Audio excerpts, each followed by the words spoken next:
Une famille supplie pour obtenir justice après que l'homme soupçonné d'avoir tué une jeune mère aurait emmené leurs enfants dans un autre pays. Cette affaire a désormais une portée internationale.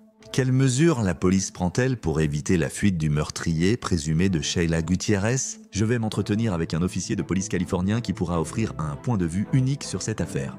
La recherche d'une mère de 3 enfants disparus dans le sud de la Californie s'est terminée tragiquement.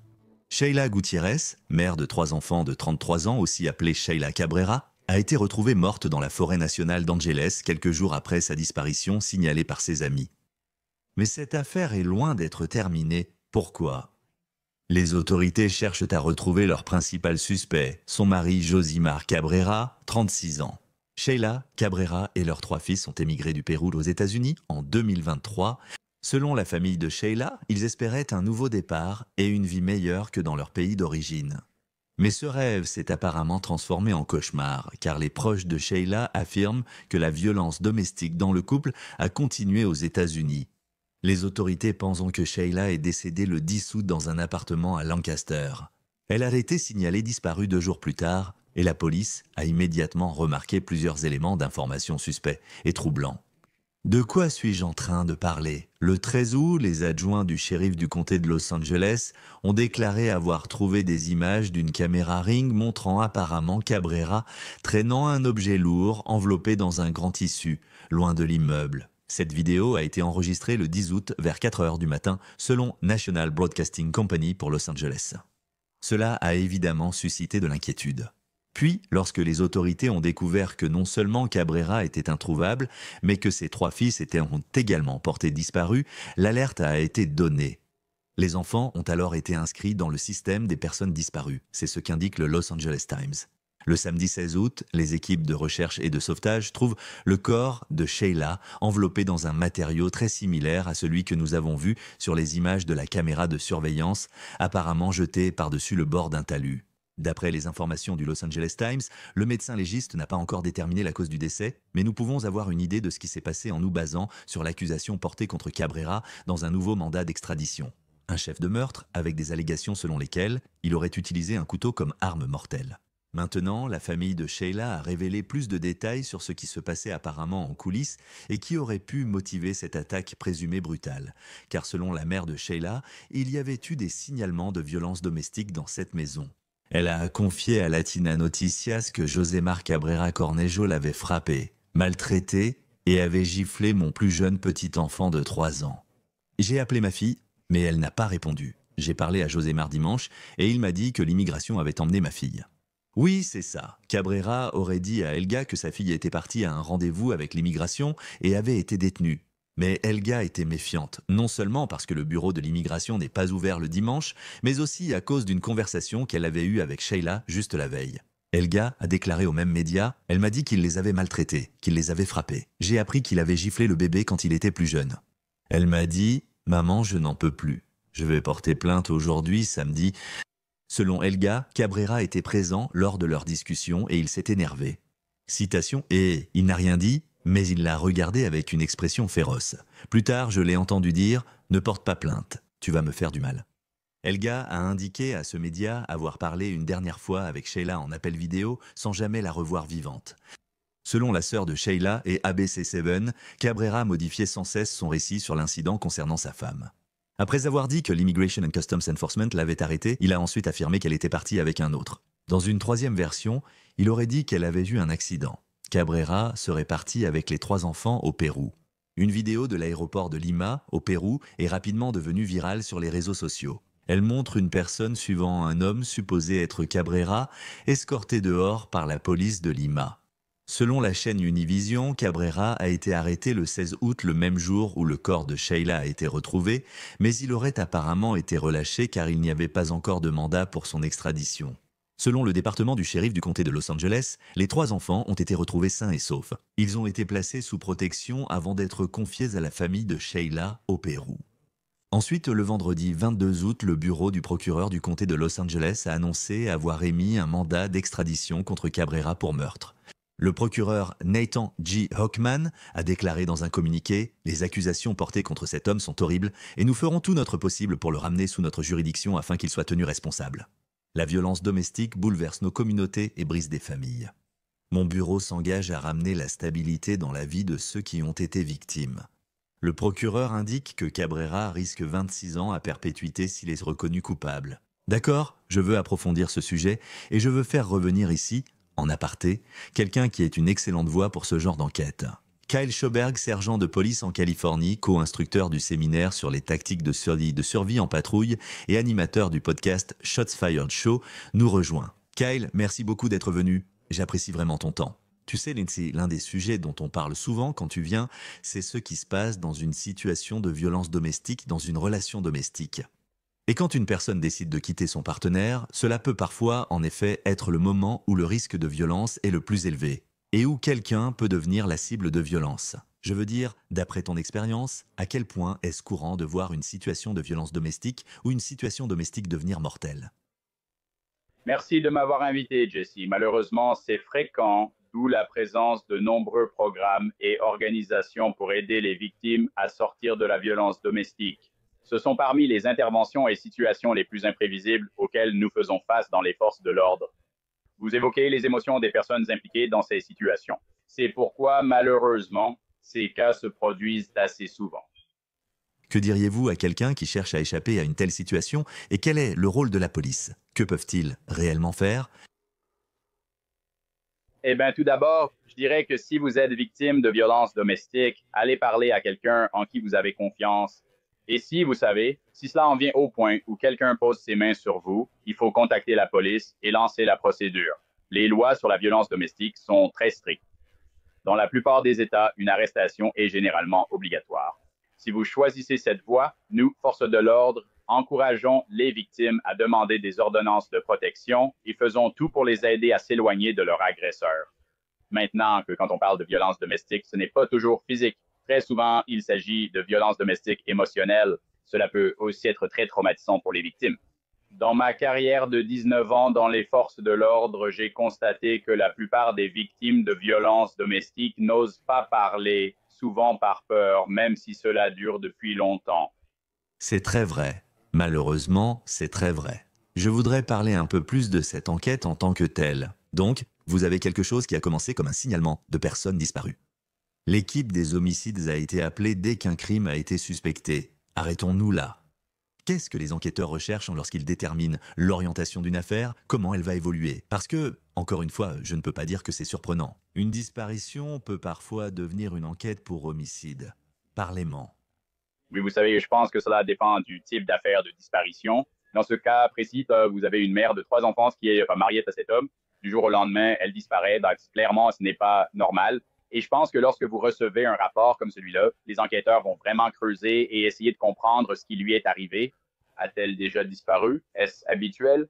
Si la réponse est non, vous savez qu'il lui est peut-être arrivé quelque chose de grave. Et donc, je pense que dans ce cas, les enquêteurs se sont plongés dans l'affaire et ont commencé à examiner les enregistrements de vidéosurveillance. Malheureusement, la vidéo montre le mari traînant un drap contenant visiblement un objet volumineux dans le complexe d'appartements. Dans les forces de l'ordre, on appelle ça un indice. Quand vous voyez ça, rien de bon n'en sort. Je pense qu'après l'avoir vu, tout était clair. Maintenant, ils doivent essayer de déterminer où elle se trouve exactement, puis où est le mari. Un facteur compliquant dans cette affaire, c'est l'immensité de la forêt nationale des Angeles, non? Elle fait plus de 700 000 acres. Il y a plusieurs endroits qui sont désignés comme zones sauvages. D'ailleurs, comment sait-on même par où commencer une recherche dans une zone pareille? Oui, je me doutais que tu allais me poser cette question. Et je pense qu'au fond, ce que la plupart des gens ne comprennent pas, c'est à quel point la technologie a évolué dans les forces de l'ordre. Je veux dire, c'est très facile à déterminer. D'accord, maintenant, on a un horodatage du moment où il a traîné son corps, probablement jusqu'à son véhicule, puis on peut relier son véhicule au lecteur de plaques d'immatriculation. Il y a des caméras partout dans les villes de nos jours, aux entrées et sorties des parcs, des lieux publics. Il n'est pas difficile de suivre les déplacements de quelqu'un en utilisant la technologie. Donc, si je devais deviner, je dirais qu'ils ont fait ça. Ils l'ont suivi jusqu'au parc national où il est entré et ont lancé les recherches, sans doute avec des chiens détecteurs de cadavres ou de personnes vivantes et de grandes équipes organisées. Donc, si je devais parier là-dessus, je dirais que c'est comme ça qu'ils les ont menés là-bas. Cela met-il en danger les forces de l'ordre lors des fouilles? Je me demande toujours si les tueurs ou les suspects prennent en compte le fait de placer un corps dans un endroit difficile à fouiller pour les forces de l'ordre. Oui, je veux dire, mais ce sont toujours des choses qui peuvent arriver, je pense, des situations dangereuses. Mais nous avons tellement d'outils et de ressources que nous pouvons utiliser en tant que force de l'ordre pour soit retrouver quelqu'un, soit récupérer un corps qui se trouvait dans une zone dangereuse.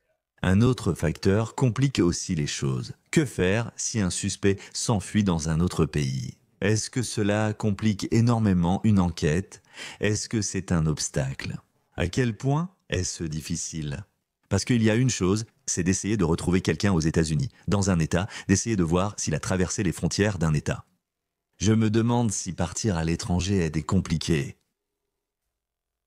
Oui, ça pourrait être très compliqué selon le pays. Ça, là, tu t'es enfui au Pérou, en Amérique du Sud. Donc, je ne sais pas si ce serait forcément un obstacle. Est-ce que c'est beaucoup de travail en plus? Oui, c'est le cas. Il faut commencer à obtenir des mandats pour pouvoir envoyer des agents fédéraux au Pérou, faire en sorte que cette personne soit détenue, puis pouvoir l'extrader vers les États-Unis. Donc, il semble que ce processus ait déjà été entamé ou traité dans ce cas précis. En lisant cet article, on apprend que la police au Pérou a refusé de le détenir faute de mandat. Cela va simplement nécessiter beaucoup d'étapes supplémentaires. Pour préciser, selon la chronologie, Sheila serait morte le 10 août. Ses amis ont signalé sa disparition le 12 août. Le 13 août, les adjoints examinent cette vidéo de surveillance très inquiétante. Ils retrouvent le corps de Sheila le 16 août. Et à ce moment-là, Cabrera serait en train d'arriver au Pérou avec ses enfants. Qu'attendent précisément les autorités? Quelles preuves sont nécessaires pour délivrer un mandat d'arrêt ou d'extradition? Doivent-ils toujours avoir un corps? Je veux dire, savez-vous quels pourraient être les facteurs compliquant le rapatriement de quelqu'un? Oui, donc très souvent lors d'une enquête pour homicide, les enquêteurs en reviennent au fait que le bureau du procureur aimerait avoir ce corps pour pouvoir prouver devant un jury, au-delà de tout doute raisonnable, que cette personne n'est plus en vie, n'est-ce pas? Il y a donc eu des cas où des personnes voulaient disparaître d'elles-mêmes et ne pas être retrouvées. Ils doivent donc prouver que ce n'est pas ce qui s'est passé ici. Donc, ce serait une affaire fondée sur des preuves circonstancielles, ce n'est pas. Il faut assez de preuves pour prouver que vous pensez que cette personne est décédée. Ici, ils ont un corps. Donc, tout ce qu'ils ont à prouver, c'est qu'il est lié à cet homicide. C'est une preuve vidéo accablante contre lui. Quelques jours après la mort, il s'enfuit au Pérou avec ses enfants. Cela suffit à prouver. Je suis certain qu'ils ont trouvé de nombreuses preuves dans la maison et en interrogeant la famille. C'est une longue liste de choses nécessaires pour eux. Est-ce qu'on peut en parler un instant? Donc, évidemment, d'un point de vue juridique, vous savez, moi, en tant qu'avocat, je regarde ça et je me dis qu'ils ont largement de quoi aller de l'avant avec, vous savez, des accusations et un procès. Écoutez, même si l'on est présumé innocent, combien de fois avons-nous évoqué des dossiers ou vu des affaires où l'on se demande n'y a-t-il pas une prise de conscience, que ce soit en cherchant sur Google ou en étant filmé par une caméra? L'idée c'est, tu n'y penses pas? Je veux dire, est-ce que c'est parce que c'est une situation de panique et qu'ils ne réfléchissent pas clairement, mais la quantité de preuves qui peuvent être laissées derrière et que les procureurs peuvent utiliser contre un suspect, ici, quelle pourrait être une explication innocente pour cette vidéo? Je peine à en trouver une. Vous savez, j'ai déjà vu des affaires où quelqu'un disait « Je n'ai pas tué cette personne ». Je les ai trouvés morts, ils ont fait une overdose, il y a eu une bagarre, c'était de la légitime défense. J'ai nettoyé le corps et tenté d'effacer les preuves. Condamnez-moi pour cela, mais je n'ai pas tué cette personne. Vous savez, à part ça, pour moi, d'un point de vue d'enquêteur, est-ce que ça vous surprend parfois de voir à quel point il reste autant de preuves numériques après un crime? Oui, presque toujours. En enquêtant sur la plupart des crimes, tu te demandes vraiment pourquoi. De nos jours, ton téléphone portable contient déjà énormément de preuves numériques. Tu parles donc des images de vidéosurveillance ou de toutes les caméras et technologies existantes. Tu ne peux pas expliquer ça et je pense que dans un cas comme celui-ci, j'oserais croire que c'était une situation de panique pour lui, peut-être un crime commis sous le coup de l'émotion et il doit se débarrasser de ce corps. Je ne pense pas qu'il réfléchisse à laisser cette trace numérique alors qu'il est filmé en train de traîner son corps. c'est évident. Il sait sûrement que les caméras sont là, donc il est parti rapidement au Pérou pour cette raison. Que penses-tu des prétendues versions multiples de Cabrera sur ce qui est arrivé à Sheila? Si un suspect ment à plusieurs reprises, comment les enquêteurs savent-ils quand il dit enfin la vérité sur quelque chose? Oui, c'est un excellent point. Tu sais, de nos jours, quand tu mènes une enquête, disons, sur un homicide, n'est-ce pas, nécessairement, on ne veut même pas que l'auteur ou le suspect nous dise la vérité, n'est-ce pas? On veut juste savoir s'ils disent la vérité ou mentent. Et quand vous faites asseoir quelqu'un pour l'interroger, vous voulez juste qu'il partage son histoire. Maintenant, vous savez déjà, d'après les preuves que vous avez recueillies, quelle est probablement la véritable histoire. Et donc, quand vous faites asseoir quelqu'un, vous lui demandez ce qui s'est passé. Ils vont tout déballer s'ils décident de parler. Selon leurs propos, vous pouvez revenir et demander, d'accord, mais qu'en est-il de cela en vous appuyant sur cette vidéo de vous? Maintenant, cette personne va soit s'enfoncer à nouveau dans le mensonge, soit dire la vérité. Et donc, quand vous allez au tribunal, il est facile de prouver que, regardez, cette personne ment. Pourquoi ment-elle? Voici les preuves démontrant que ce n'est pas ce qui s'est passé. Il ne s'agit donc pas forcément d'obtenir la confession de quelqu'un pour un tel crime. Nous devons juste montrer. Dites-vous la vérité ou mentez-vous? Au fait, Kyle, avant qu'on commence, tu m'as parlé de quelque chose à propos de cette affaire. Au-delà de l'horreur de cette affaire, il y a quelque chose d'important que les gens doivent en retenir, quelque chose à retenir. Qu'est-ce que c'est?